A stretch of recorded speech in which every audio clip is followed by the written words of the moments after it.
सरकारी टेलीकॉम को बढ़ावा, निजी कंपनियों की बेचैनी, सवाल और बहस। आज की बड़ी खबर टेलीकॉम यानी मोबाइल और इंटरनेट से जुड़ी है।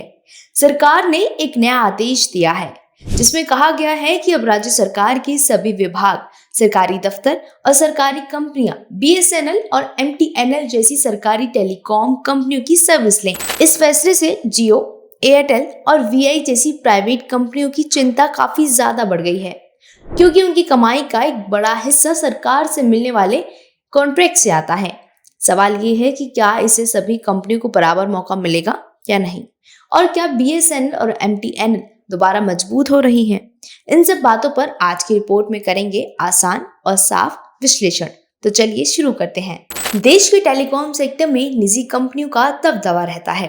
बात चाहे तेज गति के इंटरनेट यानी 5G की हो या सर्विस की, निजी कंपनियों के मुकाबले बीएसएनएल और एमटीएनएल काफी ज्यादा पीछे नजर आती हैं। ये बात तो आप मानते ही हैं।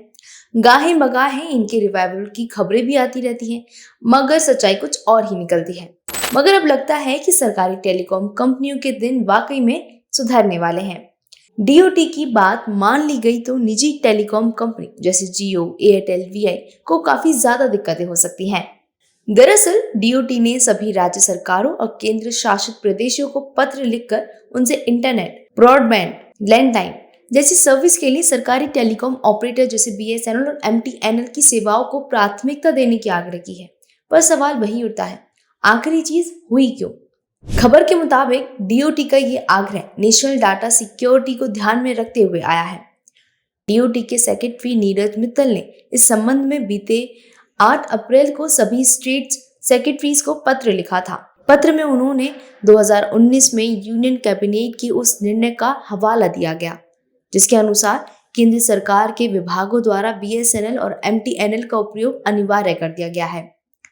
रिपोर्ट्स में नीरज मित्तल ने राज्य सरकार के विभागों, agencies and public sector undertakings को भी सरकारी टेलीकॉम कंपनीज की सर्विस इस्तेमाल करने का अनुरोध किया है। लेटर में नीरज मित्तल ने लिखा, जो कि बीएसएनएल, एमटीएनएल टेलीकम्युनिकेशन सेक्टर में कॉम्पिटिटिव बन रही हैं, लिहाजा कैबिनेट के निर्णय में मद्देनजर में आपसे अनुरोध करता हूं कि राज्य सरकार की सभी डिपार्टमेंट्स, एजेंसीज, पीएसयूएस द्वारा internet, broadband, landline and lease line आवश्यकताओं के लिए इनकी सेवाएं के उपयोग पर भी विचार किया जाए। हालांकि इस पत्र में डाटा सिक्योरिटी से जुड़ी चिंताओं का कितना जिक्र है वो अभी साफ नहीं है, मगर इस खबर से निजी कंपनियों की नींद जरूर उड़ गई है। रिपोर्ट्स के मुताबिक निजी टेलीकॉम कंपनी यानी जियो, एयरटेल, वीआई का टेलीकम्युनिकेशन इंडस्ट्री के रेवेन्यू में 92% से अधिक का योगदान है। सिर्फ अप्रैल से दिसंबर 2024 का ही आंकड़ा 2,23,000 करोड़ रुपए का है। कंपनी की आय का एक बड़ा हिस्सा सरकारी कॉन्ट्रैक्ट से ही आता है। अगर ये गया तो समझो कंपनी के हजारों करोड़ों डूबने वाले हैं। इसके साथ इंटरनेट सर्विस प्रोवाइडर्स को भी बड़ा झटका लगेगा, क्योंकि वो तो पहले से ही बहुत छोटे प्रॉफिट पर काम कर रहे हैं। इंटरनेट वर्ल्ड के एक्सपर्ट्स का भी मानना है कि डीओटी का यह निर्देश निजी और सरकारी कंपनियों के बीच केवल प्लेइंग फील्ड मतलब समान अवसर को देना है। Internet service providers association of India के अध्यक्ष राजेश छार्य ने कहा कि लाइसेंसर के रूप में सरकार को न्यूट्रल रहना चाहिए। उनका मानना है सरकार का उद्देश्य किसी विशेष कंपनी को बढ़ावा देने के बजाय ब्रॉडबैंड और इंटरनेट को बढ़ाने का होना चाहिए। हालांकि डीओटी ने कहा कि निर्देश बीएसएनएल और एमटीएनएल के लिए कैबिनेट रिवाइवल प्लान का एक हिस्सा है। 2019 से केंद्र ने घाटे में चल रही दोनों कंपनीज ने अभी तक 3,22 करोड़ रुपए का इन्वेस्टमेंट किया है, जिसका मकसद 4G roll out and basic framework को डेवलप करना है। इसका नतीजा भी आया है। बीएसएनएल ने फाइनेंशियल ईयर 2025 के थर्ड क्वार्टर में 262 करोड़ रुपए का नेट प्रॉफिट दर्ज किया है, जो 2007 से 8 के बाद का सबसे पहला प्रॉफिट था। निजी टेलीकॉम कंपनी ने इस पर कोई भी प्रतिक्रिया अभी तक नहीं दी है।